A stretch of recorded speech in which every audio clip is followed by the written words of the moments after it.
Psychosis means living in a completely different set of conditions than the others. It means seeing people and objects, hearing voices and sounds, feeling sensations, smelling scents, or even sometimes tasting flavors that are not really there. It means dwelling in a fabricated reality of which you are the direct creator but without having any influence on the creation process itself. Psychosis may include schizophrenia and mania. Psychosis may include bipolarity and depression. Desiring production, a term introduced by Deleuze and Guattari in the 70s. An object is a product of desire. The reality of one in relation to the other is a psychic reality. Behind every real production, there is a dream reality. Desiring production, where desires are self-imposed into machine shapes and hierarchies, remaining in relation to one another. They settle in a field of space where they transform and later are utilized in social production. However, what happens if the machine stops functioning properly? What if the complicated mechanism begins to leak, spilling desires left and right? Why are they further processed in the form of sensory experiences? Why are false sensory experiences not screened out by the brain in any way, but rather, due to their perverse nature, are repeatedly amplified in reality in the form of endless hallucinations? This is where the general problem of psychosis comes into play. Even if we know the mechanism inside out, know the chemistry of our bodies, know the psychological causes, all factors, manifestations, and effects, we are unable to do anything about it. There is no magic pill that will bring a sick person back. There is no set of actions, no cure, no secret key that someone can give you. Senua badly suffers from psychosis. The voices she hears say what mad usurpers generally might say during a feverish medieval torture session.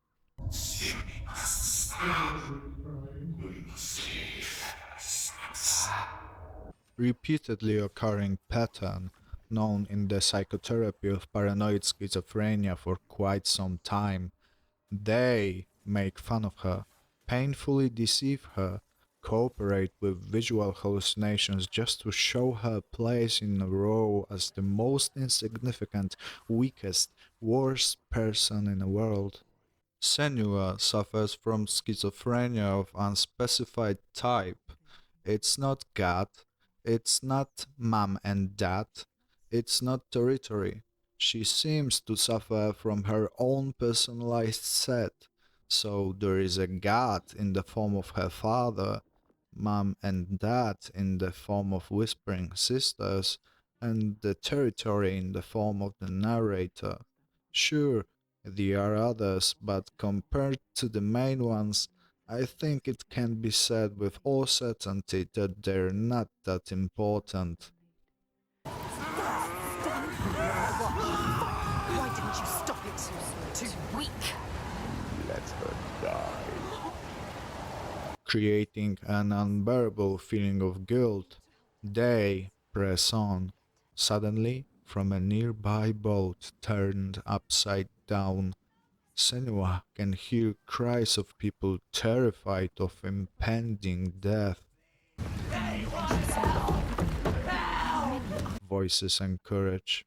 Senua crawls in with a great difficulty, slowly making her way, laboriously moving packed supplies. The moment of realization is coming. The packages didn't exist, they were actually bodies. Or maybe it's the bodies that don't exist. Auditory hallucinations begin to cooperate with visual ones. All of this was not real. Senua panics and continues to crawl with insect-like movements. The voices are rising. The drowned people are joining the party with whispering sisters. With the rising tide, a huge amount of water pours into the overturned boat, ready to carry away Senua, who is stuck among the bodies. Trapped underwater, she holds her breath, reaching out to break herself free. Meanwhile, the voices vividly describe the process of drowning. Finally, the water level is falling. Senua leaves. After everything, another hallucination for dessert, this time of her father, who teaches her painful, pessimistic lesson. Death with you, Senua. And the cycle begins again. Observing her from the side without having access to what she sees, the situation looks completely different. The woman enters the overturned boat for no apparent reason and, surprised by the tide, comes out of the other side completely wet. These are two different realities. The one of the person experiencing psychosis and the other who's just a bystander. Different characters, different motivations, different desires. Where Senua wants to save her people, the observer sees a woman who does incomprehensible things. Desires are transformed into figures and voices. Those transform again into actions, and no judgment or explanation can change what each experience. There can be no meeting in the middle. Senua wouldn't understand the passive attitude of the bystander, and the bystander is not able to comprehend Senua's actions. Senua's story is one of overcoming the greatest fear. She constantly performs heroic acts of courage to reach her goal, her destination. To what extent is this goal true? To what extent are the situations she finds herself real? And to what extent are her motivations based on facts and logical conclusions? The truth is, it doesn't really matter. Time after time, either she slips through tight cave passage, or she passes through abyss along a thin wall. Again and again, either she gives her only weapon to someone in need, or she sneaks into the camp full of genocidal cavemen in order to save just one person. No big deal. I suppose you could ask, why the hell does she do all of this? Because she needs to keep her promise, the oath that she gave to her lover, who was brutally murdered in the most terrible circumstances. She does it because she chose to, and nothing can change that. In fact, she allowed herself to be kidnapped by northern slave hunters and transported by ship to Iceland to save her brethren. She barely escapes, almost drowning because of the storm, and wandering around the coast, wanting to check for survivors. She encounters the leader of the hunters, Thorgestr, whom she defeats, and takes as her forced guide so he can take her to his settlement where slavery is in full swing. It basically stands as a pretext for the entire adventure, where, while meeting additional characters, she tries to solve the problems of the surrounding settlements. Unfortunately, these are very big problems. Giants. The giants that emerged after the mysterious volcanic eruption began to ravage the surrounding areas during the night. To stop them, Thorgestr's father began to kidnap slaves to offer them as a sacrifice.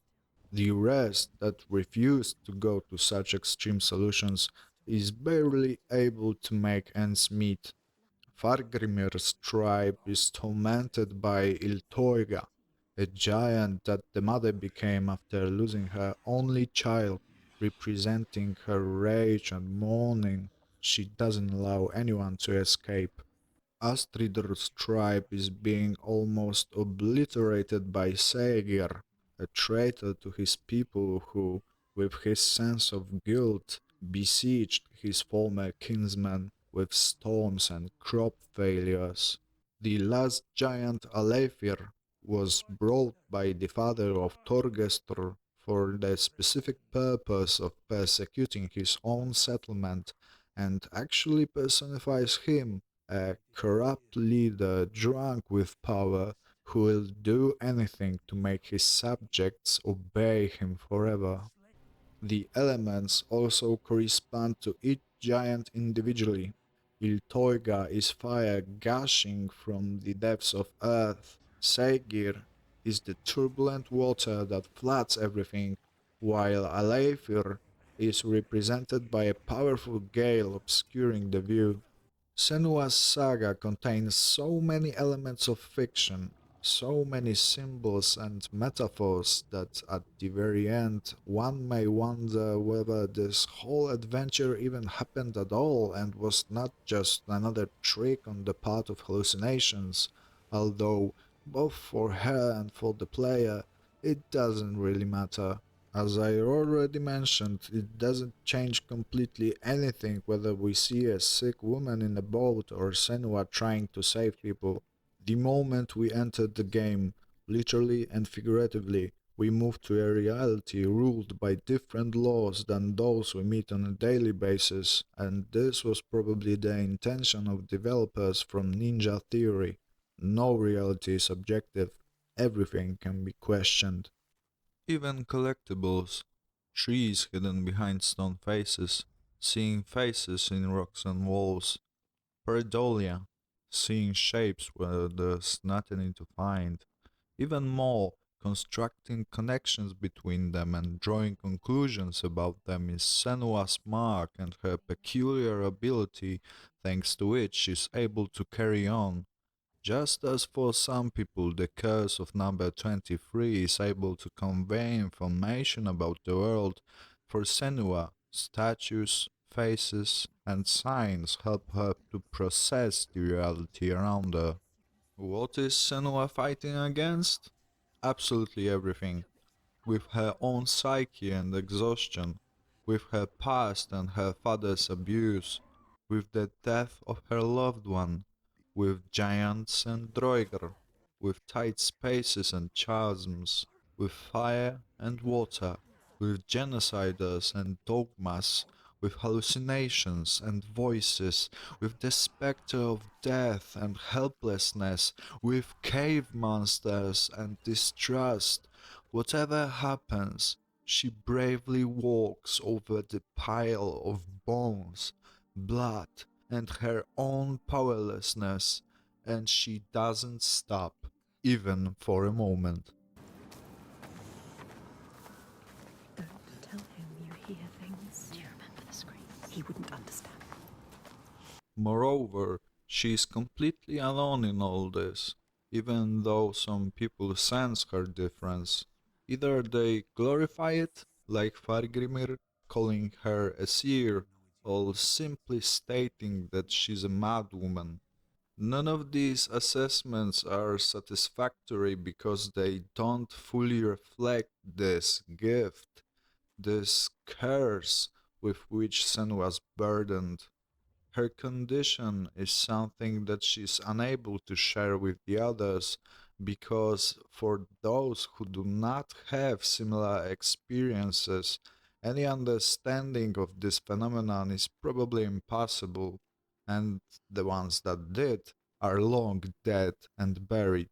Senua's interaction with the outside world take place through her warp interface. However, she is not perceived by others as a victim of psychosis, but rather as a bearer of hope. Not only does she cope with her condition, but she's also able to channel it into achieving her goals. In the forest where all her companions succumb to their weaknesses and are petrified with fear, Senua goes ahead and motivates them with words and deeds, strengthening their courage to overcome themselves, helping them as much as she can. She becomes a leader not only because she has a plan to kill the giants and the ability to execute it, but also because she's by far the mentally strongest person, ready to carry not only her past and her illness, but also that of the others. She's characterized by empathy, tenderness, courage, and reason to act.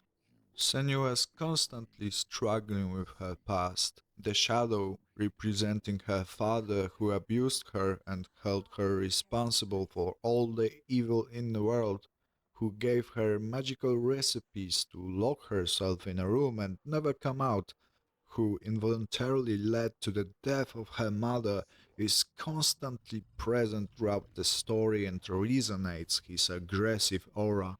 Instead of succumbing to his influence, Senua aims to overcome his inflated rules and follow her own path. If the father says she can't leave the past, Senua leaves the past. If the father says she can't save the people, Senua saves the people. And if the father says that she can't kill the giants, Senua slays the giants one by one. This is her way of liberating herself from the ghost of her dysfunctional family, which is where her trauma and terrifying memories come from. It's difficult to say whether the shadow reacts to Senua's actions and simply puts itself on the opposite side, or it's Senua that tries at all costs to prove him wrong. Rather, they live in a kind of symbiosis where one reacts to the other, trying to push its point of view. Of course, the shadow is shown in an extremely antagonistic way, and I believe it to be a massive wasted opportunity because it's practically impossible to identify with him. Although it cannot be entirely said that he's wrong in every possible aspect, well, until Senua integrates her shadow, they will continue in this symbiosis, it seems, forever and ever. A very large part of the entire story is devoted to the mysterious hidden folks, who persistently test Senua to see if she's worthy of the secret knowledge of defeating the giants. A series of tests to check her empathy, logical reasoning, sensitivity, courage, fitness, bravery, and cunning is a very large part of this story because it is intended to make Senua visible not only through physical and intellectual abilities, but first and foremost her mental capacity. Senua passes these tests with flying colors and shows that despite her illness, she is able to cope much better than healthy and strong individuals who suffered a disastrous failure for which they paid the highest price. The importance of this production is invaluable. It starts with education, goes through all significant aspects like representation, straight to the art itself. By playing it, you can find at least a rudimentary understanding of what a person suffering from psychosis is going through and use it as a basis for forgiveness, for explanation, maybe even as an impulse to do good. Mentally not well, however, get even more the feeling that they're not alone in all this, that there is someone who cares about them, that if the sick person could largely contribute to the creation of something like this, they are not entirely condemned either, and this can ignite a spark of hope, feeling that they can be better. Senua's reality is terrifying, and her will and persistence in pursuing her goals are worthy of the highest praise. She is a character that symbolize and represent people who will never recover completely, whose reality has changed forever, and who, even in today's modern world, are often overlooked and misunderstood. Those whom God uses as an emissary, those to whom the mysterious them sneak into various places, those who are followed by agents, those who must escape, and who have no way of defending because this condition is part of their deepest selves. This is truly a noteworthy production that is worth paying attention not for the sake of gameplay or playtime, but for pure art and the ability to look through someone else's eyes. Someone who doesn't see the world like the rest, someone who doesn't give up and reaches their destination, someone who, despite exclusion, ubiquitous death, and bad memories, turns out to be worth more than everyone else put together, someone inspiring, someone good, someone brave, someone who, overcoming fear, painstakingly forges their own destiny.